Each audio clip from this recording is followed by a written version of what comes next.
Friends, welcome to my class today. Today we'll be seeing the continuation in literature review, that is sources and location of literature review in research. So if you are the first time watching my video, please subscribe, share, comment and like. So coming to sources of literature review has three main sources. One is primary source, secondary source and tertiary source. So let's see one by one. First source is the primary source. So these are also called as first hand sources. So where there is original studies that is based on the direct observation. So where is the researcher directly observes the area and gets the information, and also based on statistical records. So these are the death rate or the mortality rate or the other statistics which are maintained in the general records, and based on the interview we directly observe that area and take interview, or experimental methods. So that is do some experiment or demonstration or actual practice or the impact of practice or policies directly. The first hand information we receive, that is called as primary sources. So they are authored by researchers. So that is the first researcher, he originally does the research, and they are also published in a peered review journal. Okay, so that means friends also will review this journal, and it is like a empirical research. That means this research are based on the evidence because it is directly done by the researcher. So these are called primary sources. Into the characteristics of primary sources. So first, they are original materials. That is the one researcher has done that, and he has originally published the material and created in a smaller time period. Okay, so they give a specific period. So like in case we do a survey, in a specific period they complete the survey and the results are shown. So within a period it is completed, and they are not filtered by any interpretation or evaluation by experts. Okay, so this is only a person who has done the research, he is publishing it, but it is not filtered or gone through by some other researcher, and it is not manipulated, and they represent original thinking or experience or any recovery or sharing any new information of the original researcher. Everything will be original in the primary sources. So examples of primary sources are artifacts. So artifacts can be any furniture, clothing or anything which is newly developed and it is under study. So anything new inventions, that is called as artifact. And audio video recordings, these may be any radio or TV programs where the first time they are telecasting the program. So that is the first hand program. So it is the primary source. And diaries, so any person who is writing diary and keeping, so when person seeing those diaries about the past events, etc. So that is the first hand information. So it is called primary sources. And internet communication, so like all the social medias, that is email, listservs. So listservs is also a group of people where they chat together. Any blogs, Twitter, Facebook and other social media platforms where the communication is going on. So in the first time, that is called as primary source.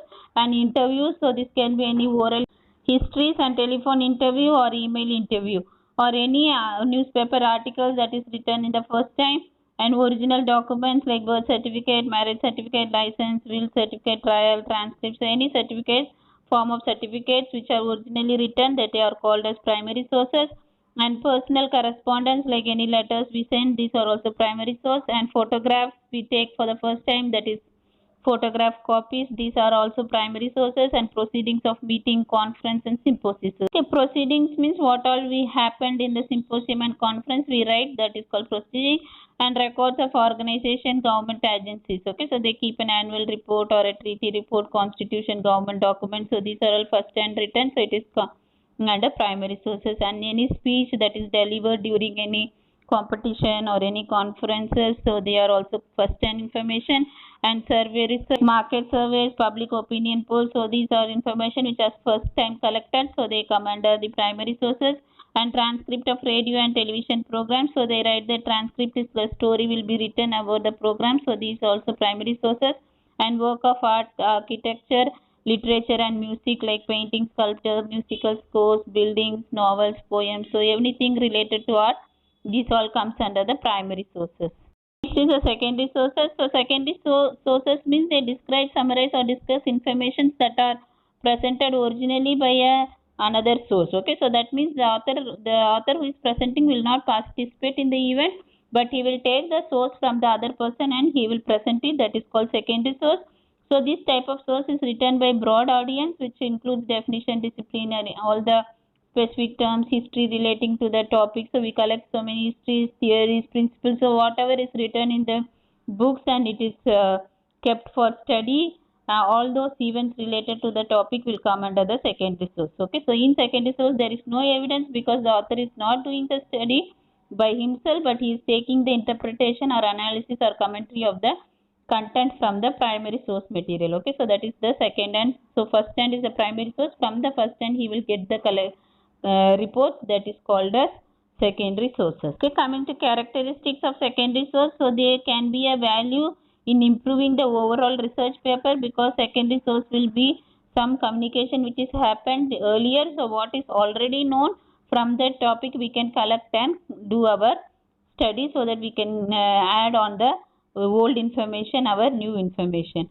Okay, so this literature will help to understand the uncertainty, what is currently known and what additional information is needed for further research. Okay, so we can identify the previous data what is present, and from that we can continue our further research. And secondary sources are not subject to analysis. They represent the various opinions or interpretation and arguments. Okay, that means we cannot take the second and that is the first hand source and we cannot do analysis, but we can know the interpretation and results of the study from the author who has written the primary source.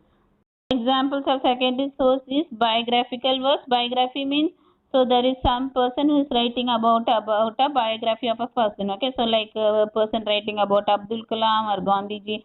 So this is the life history of some person.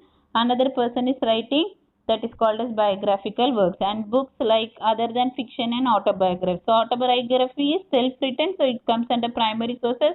And fiction stories also self-written, so it is first-hand stories. So they come under primary source. Okay, other than fiction and autobiography, all the other books they come under secondary sources. And commentaries or criticisms, like we read a book and then we give commentary, or we read what all the wrong, that is criticism we do. So they all come under the secondary source. And history, so something which has happened earlier, person will be writing about that, so they come under secondary source. And okay, journal articles, so some journal articles will come under primary if the person has written done a research and he has published it in journal in the first time, then it is primary. But if someone has some other person is reading the published article written by another person, then it is a secondary source. And magazine, newspaper articles, so these are all wrote and then it is published, then it comes under secondary source. And certain website database. Okay, so in website people will put so many information and we go to the website and read the information, then it comes under the secondary sources. Coming to the tertiary source, so this is nothing but the consolidation and organization of the primary and secondary sources. Okay, so by doing this we can quickly access to the information. Okay, so like bibliography, abstract, journals, so these are all some examples where the all the journals and books which are written will be consolidated in a precise form so that easily we can go and access the information. And this is very good for research starting point because we will have the bibliography, from that we can get the information how to search the data for our research. Coming to the characteristics of tertiary sources, so they often compile the factual information in one place. Okay, so they take the information from multiple sources and put it in a precise way, in one simple way, like chronological order, in some order. So that is almanac is nothing but some annual year publications, so like that they may be quarterly publications, so like that they will put it in a precise order so that we can just go into that area and we can get the data. And this helps the reader to go for additional sources. Okay, from the bibliography we can identify where all the author had taken the literature review, and from that we can also cite our information. So from a comprehensive bibliography that is compiled by another researcher, we can take the information and do our study. This distill large quantities of closely related information or data. Okay, so they are like in statistical compendium, means like in statistical order they will place the key references, so from that we can access the data. Okay, and often contain references and bibliography that can point the key primary and secondary sources. Okay, so in tertiary sources there will be references and bibliography, so from that we can identify where is the primary and the secondary sources. Coming to examples of tertiary sources, these are abstracts. So abstracts are nothing but whenever we do a research, we give a gist or a comprehensive or a brief statement related to the research, that is called abstract. And almanacs is the annual publication related. Annually the person repeatedly do some publication and they keep it in a protocol or in a order, that is called as almanac. And bibliography is nothing but references, and chronologies is like in previous year what happened. So like in chronological order they will put some graph or something like this many data was there, this many people had done this, so what all the histories happened, or like a tsunami came or a flood came, how many people died. So like this they have some chronologies that is based on the year. And dictionaries and encyclopedia, okay, so they also consider as secondary sources and also as primary sources when we go to the point, okay, like in P we search some letters, okay, so according to the alphabetical order we search the letter, then it comes to the tertiary sources. And directories, okay, so directories like phone book or telephone book where all the information will be collected and kept. Next is fact books and handbooks. So these are all something like information is given in a gist form, okay, like grocery shop is selling some vegetables or something, they put a list of articles what they sell in a list like form, so they all comes under the tertiary sources. And indexes, database, search engines, bibliographies used to locate. So what all the information we are putting in order to search for the primary and secondary resources, they all come under the tertiary resources, okay, so we put the index number or page number and search for the information which is primary and secondary information, then the index that is searched is called the tertiary sources. And manuals, okay, so manuals are something like protocols which will be written, like some hand manuals or something, information is written in a smaller form. Statistical compendium is a tool of information which is written in a key form, so from that statistical keys we can get the information. So these are all examples of tertiary sources. Next is locating literature review for research, okay, so in order to do the research we must identify where the documents are located, and from that we have to get the information. So in order to get the information we have to get adaptability skills, okay, adaptability skills is everyday's technology is changing and so many improvements are there, according to the changes we must also adapt ourselves. Like for example, initially they were using only books and printed materials to get the information, but nowadays so many technological website, database and other things are there, so people have to learn about internet, how to use this database in order to get the information. And also we have to collect the information. Obsolete means very clear information, we have to understand, comprehend, and then we have to use those information in the research. And also we have to get accustomed with the sophisticated methods how to locate the literature. And importantly we can locate the literature from the librarians, okay, every institution or college they have librarians, so we can ask them and get the information. And also we can search the internet and get for updated information. One method of locating the literature is from the electronic literature searches, okay, electronic is through the computer. So every college, university, they have the electronic database, that is computers, and there are huge bibliographic files. So from the bibliography we can access the computer and get the information. Databases for nurses can be obtained through the internet, that is by doing an online search or by calling directly with the telephone lines and getting the information from the area or the store where the information is available, or from the CD-ROM. So CD-ROM is nothing but the compact disc where the printed materials will be already present, so we can access that for the information. And also there are some many commercial vendors, okay, that is there are online vendors where we can put our bibliography and there will be some amount we can pay and get the databases. So such bibliographic files can be found in Aries Knowledge Finder, EBSCO Information Services, Ovid Technologies, Paperchase, Silver Platter Information. So these websites are given, through that you can get the electronic information. This online catalog system, so here the books and other holdings and libraries can almost be scanned electronically using online catalog system, okay, so there will be some database or some scanned we can scan and get the information, like that they will have some code, through that you can get the information. And through internet, the catalog holdings of library across the countries can be searched. Okay, so any country, all the information can be searched.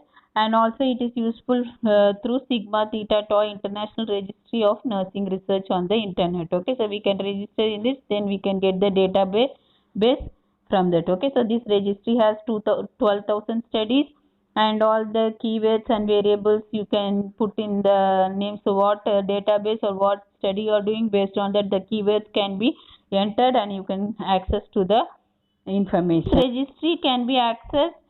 We can access this registry for all the studies, and also it will provide non-publication studies. Okay, in non-publication studies the problem is it will not have any peer review. Okay, that means the experts and other persons will not review this, so there can be chances of error, that is critical review will not be there. Okay, and electronic publication in general will is expanding at a rapid pace, and librarians and faculty should be consulted for most useful websites. Okay, that is every day new websites are coming electronically, so we have to get knowledgeable, or also we should be updated with the recent databases. Next is the electronic databases. So there are two main electronic databases like Sinhal and Medline, which is more useful for nurse researchers. Other than this, according to the topic we are doing the study, we can access these databases, that is AIDS-Line for AIDS information, CancerLit for cancer literature, CHID for combined health information database, Embase for Excerpta Medica database, ETOH for alcohol and alcohol problem science database, HealthStar for health services technology administration and research, PsycInfo for psychological information, or Index for nursing and managed care database. So according to the study we are doing, we can enter these databases and get the information. Okay, the most important database for nurses is Sinhal, and this consists of virtually all English language nursing and allied health journals. So they also have books, book chapters, and nursing dissertations, so nothing but journals and theses, and selected conference proceedings in nursing and allied health field. So these conference materials are also there. So there are more than 1,200 journals. We can refer these from the Sinhal. This is the Medline database. So it is mostly developed in US National Library of Medicine and is widely recognized as a premier source of bibliographic coverage of the biomedical literature. So Medline is almost used everywhere, and there is information index, Medicus, International Nursing Index, and other sources. Medline has more than 4,300 journals and 11 million records. So this database can be accessed freely by anyone through the website. The website are PubMed and InfoTree, so we can put the website ID and then we can access this data from Medline database. Next is the print resources. So these are all easily available. So they are nothing but books, magazines, and newspapers which we get every day. But these databases nowadays people are using very less because of the easy accessibility of the electronic database. But the print resources are most important. So we can also get information from the books, and that must not be ignored.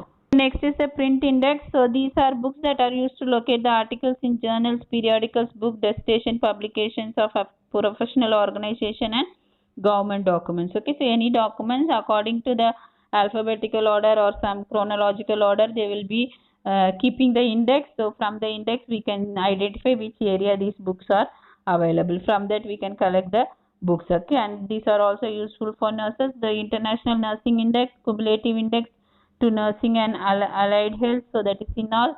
And literature, the Red Books, Nursing Studies Index, Index Medicus, Hospital Literature Index. Indexes are published periodically throughout the year. Example, quarterly or with annual cumulative index. Quarterly or annually they make a cumulative index, and they will keep the index. From the index we can access the area where these books are available, and from that we can get the information. Okay, so these are most useful for nurses, and this is about the sources and location of review of literature. Thank you for watching. Please subscribe and click the notification button, and if you have any suggestions, please comment below.